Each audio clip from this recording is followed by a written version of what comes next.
la esposa del pescador, de Selma Lagerlöf.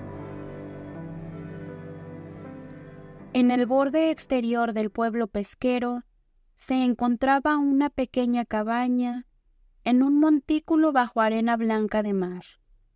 No estaba construida alineada con las casas parejas, limpias y convencionales que encerraban el amplio lugar verde donde se secaban las redes de pesca marrones, sino que parecía como si hubiera sido expulsada de la fila y empujada hacia un lado, hacia las dunas.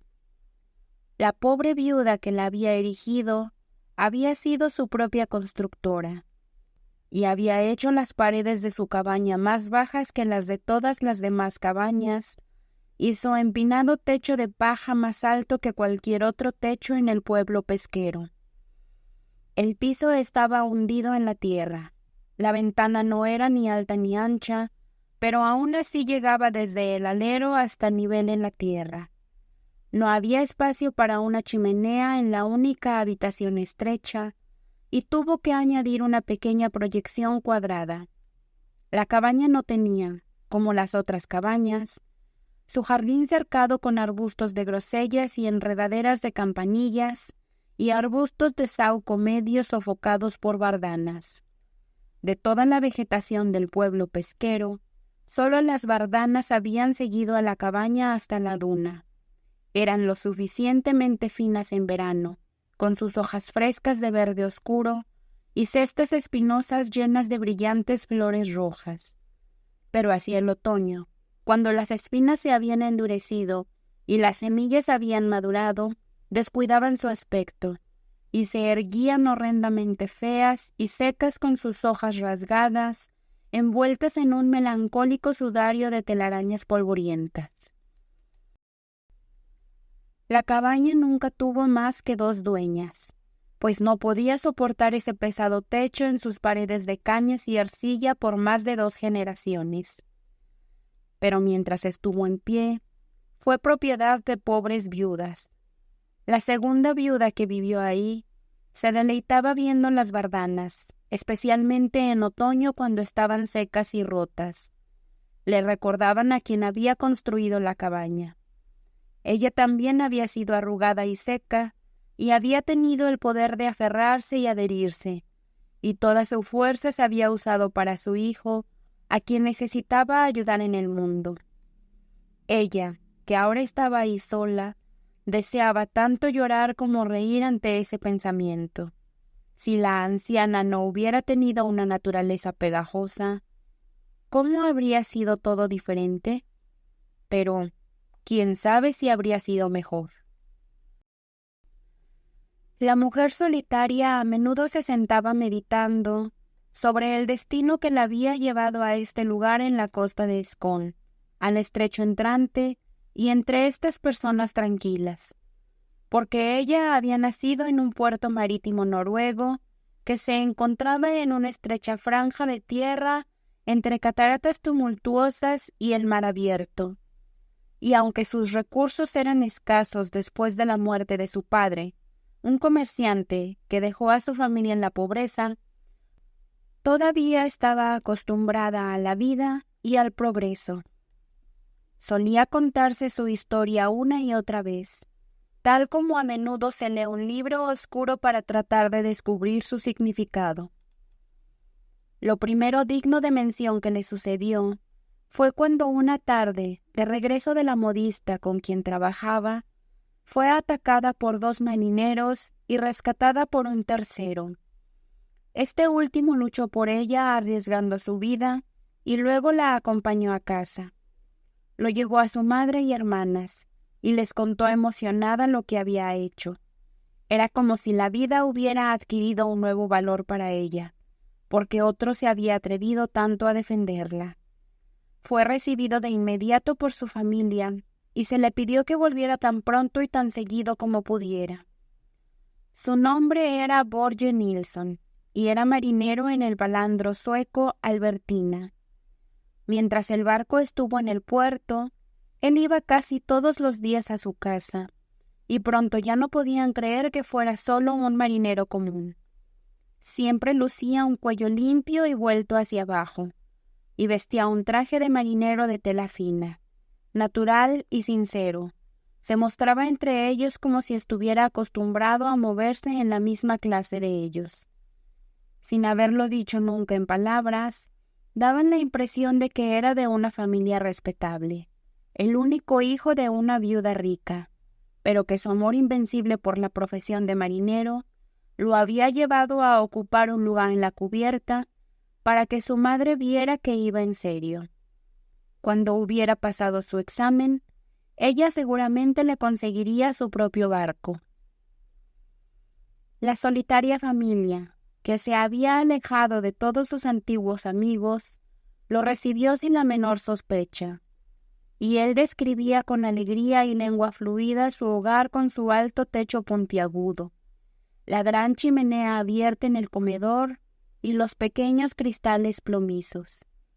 También pintaba las calles silenciosas de su ciudad natal y las largas filas de casas iguales, construidas en el mismo estilo, contra las cuales su hogar, con sus contrafuertes irregulares y terrazas, hacía un agradable contraste. Y sus oyentes creían que había venido de una de esas viejas casas burguesas, con aleros tallados y con balcones que dan una impresión de riqueza y venerable edad. Pronto se dio cuenta de que él sentía algo por ella, y eso llenó de alegría a su madre y hermanas. El joven y rico sueco parecía venir para levantarlos a todos de su pobreza, incluso si no lo hubiera amado, lo cual sí hacía. Nunca habría pensado en rechazar su propuesta. Si hubiera tenido un padre o un hermano mayor, podría haber averiguado sobre el origen y la posición del desconocido, pero ni ella ni su madre pensaron en hacer preguntas. Después vio cómo en realidad lo habían obligado a mentir. Al principio, había dejado que imaginaran grandes ideas sobre su riqueza sin ninguna mala intención, pero cuando entendió lo felices que estaban, no se atrevió a hablar la verdad por miedo a perderla. Antes de irse, estaban comprometidos, y cuando el balandro volvió, se casaron. Fue una decepción para ella que él también apareciera como marinero al regresar, pero estaba obligado por su contrato. Tampoco tuvo saludos de su madre. Esperaba que hiciera otra elección, pero estaría tan contenta, dijo él, si alguna vez viera a Astrid. A pesar de todas sus mentiras, habría sido fácil darse cuenta de que era un hombre pobre, si tan solo hubieran elegido usar sus ojos. El capitán le ofreció su camarote si quería hacer el viaje en su barco, y la oferta fue aceptada con alegría.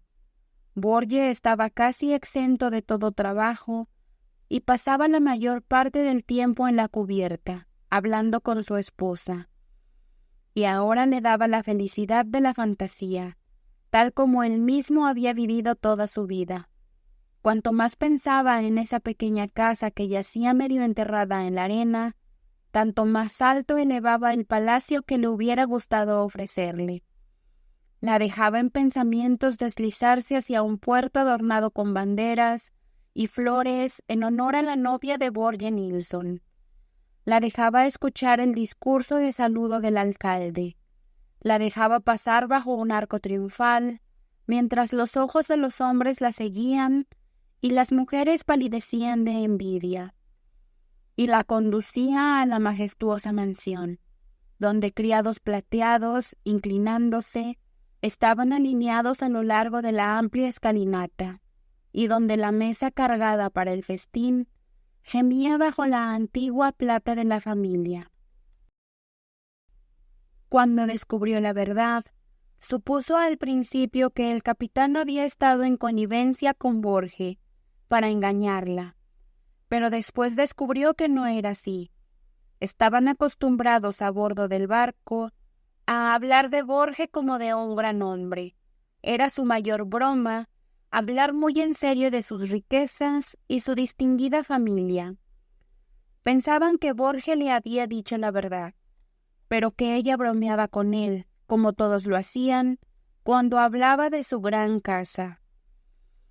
Así que sucedió que cuando el balandro echó anclas en el puerto más cercano al hogar de Borge, ella aún no sabía que era la esposa de un hombre rico.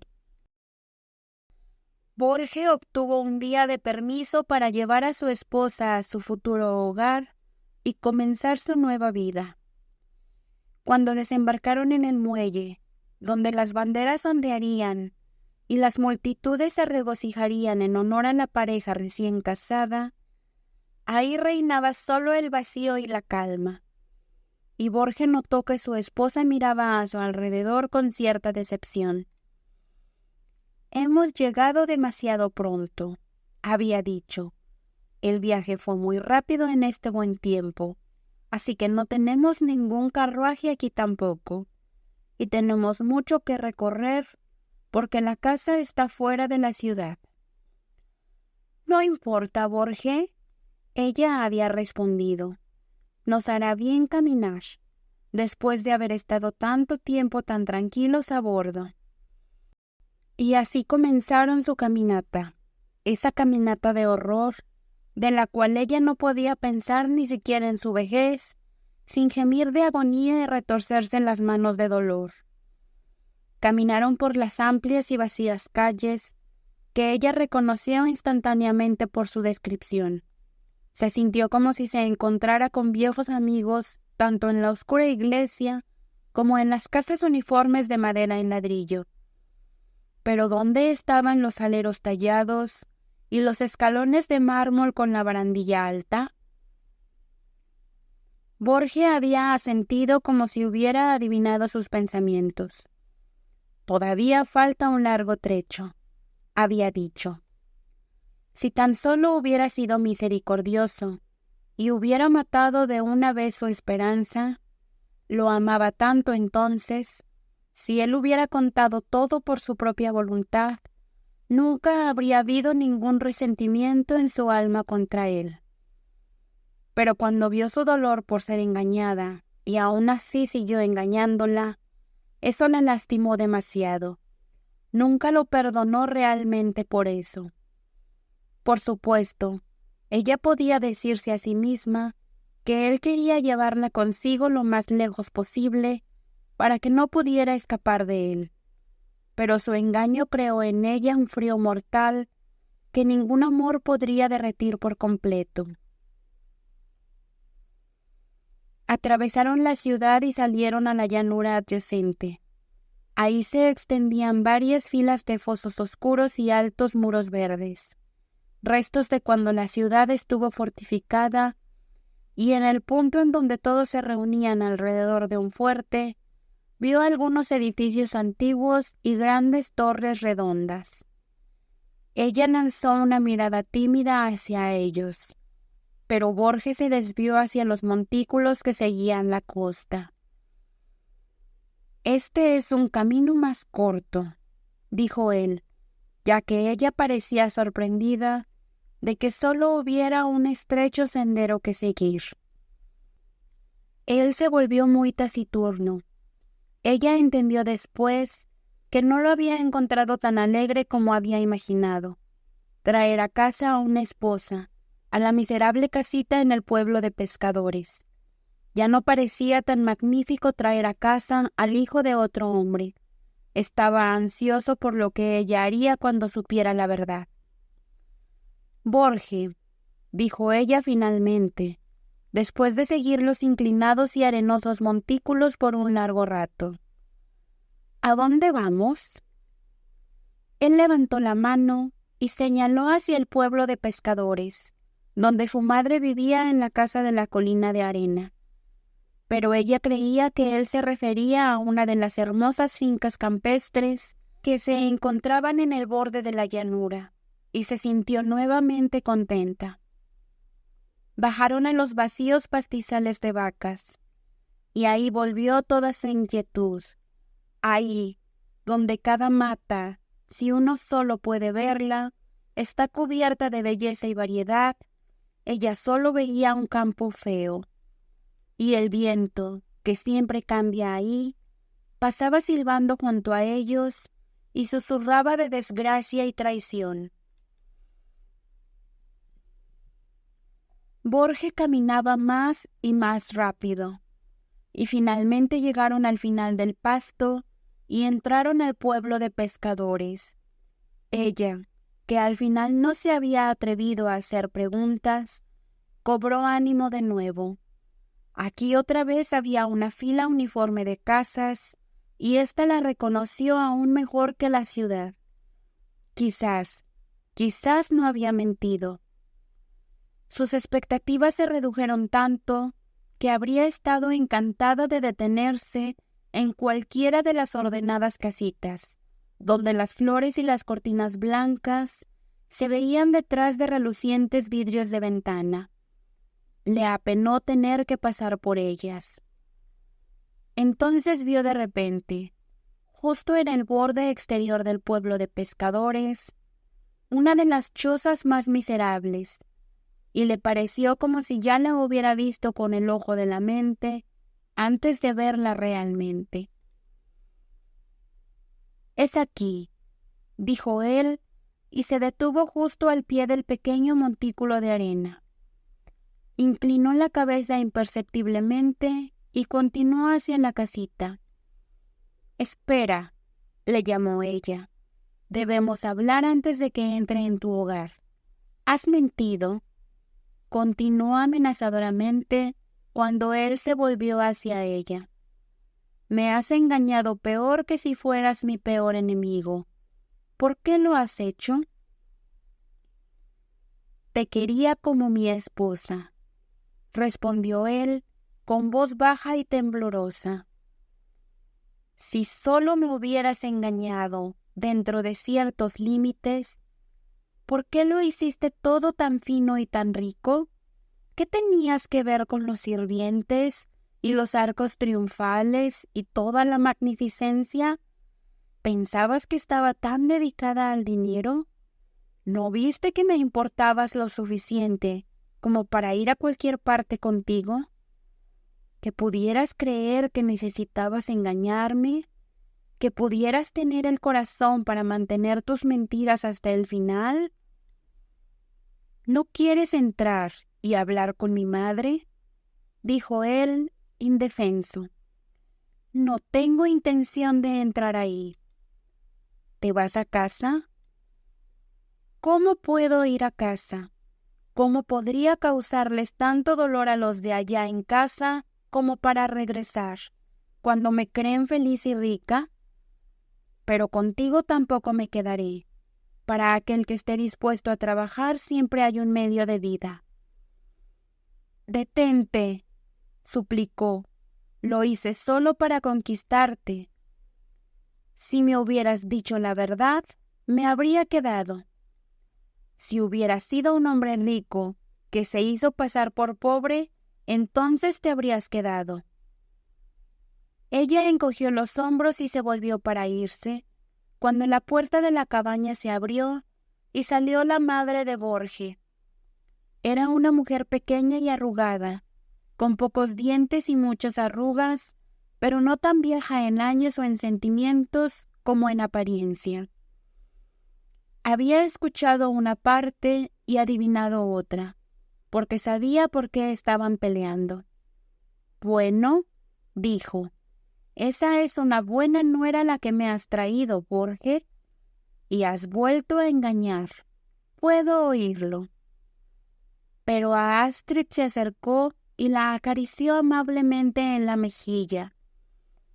«Ven conmigo, pobre niña. Sé que estás cansada y agotada. Esta es mi casa. Él no está permitido entrar aquí. Pero tú ven. Ahora eres mi hija y no puedo dejarte ir con extraños. ¿Entiendes?». Acarició a su nuera, le habló y la atrajo y empujó de manera casi imperceptible hacia la puerta. Paso a paso la tentó y finalmente la metió dentro de la casa, pero a Borge lo dejó afuera. Y ahí, adentro, La anciana comenzó a preguntar quién era ella y cómo había sucedido todo, y lloró por ella y la hizo llorar por ella misma. La anciana fue despiadada con su hijo. Ella, Astrid, hizo lo correcto. No podía quedarse con un hombre así. Era cierto que él tenía el hábito de mentir. Era realmente cierto. Le contó cómo había sido con su hijo. Había sido tan guapo de rostro y extremidades, incluso cuando era pequeño, que siempre se había preguntado cómo era posible que fuera hijo de un hombre pobre. Era como un pequeño príncipe extraviado. Y desde entonces siempre había parecido como si no estuviera en su lugar correcto. Veía todo en una escala tan grande, no podía ver las cosas como eran cuando se trataba de él mismo. Su madre había llorado muchas veces por eso, pero nunca antes había hecho ningún daño con sus mentiras. Aquí, donde era conocido, solo se reían de él, pero ahora debía haber sido terriblemente tentado. Realmente no pensaba, ella, Astrid, que era maravilloso cómo el chico pescador había podido engañarlos. Siempre había sabido tanto sobre la riqueza, como si hubiera nacido para ella. Debía ser que había venido al mundo en el lugar equivocado. Mira, esa era otra prueba. Nunca había pensado en elegir una esposa de su propia condición. ¿Dónde dormirá esta noche?, preguntó Astrid de repente. Imagino que dormirá afuera en la arena. Estará demasiado ansioso por irse de aquí. Supongo que es mejor para él entrar, dijo Astrid. Querida niña, no puedes querer verlo. Puede arreglarse en las afueras si le doy una manta. Lo dejó realmente dormir afuera en la arena esa noche, pensando que era mejor para Astrid no verlo, y con ella habló y habló y la mantuvo, no por la fuerza, sino por la astucia, no por la persuasión, sino por la bondad real. Pero cuando finalmente logró mantener a su nuera para su hijo, y había reconciliado a los jóvenes, y había enseñado a Astrid que su vocación en la vida era ser la esposa de Borge Nilsson y hacerlo feliz tanto como pudiera, y eso no había sido el trabajo de una sola noche, sino de muchos días. Entonces la anciana se acostó para morir. Y en esa vida, con su fiel solicitud por su hijo, había algún significado, pensó la esposa de Borge Nilsson. Pero en su propia vida no veía ningún significado. Su esposo se ahogó después de unos pocos años de matrimonio, y su único hijo murió joven. No había podido hacer ningún cambio en su esposo. No había podido enseñarle seriedad y verdad. Más bien, el cambio se mostró en ella después de que había estado más y más con la gente de la pesca. Nunca vería a ninguno de sus familiares porque le daba vergüenza que ahora se pareciera en todo a la esposa de un pescador.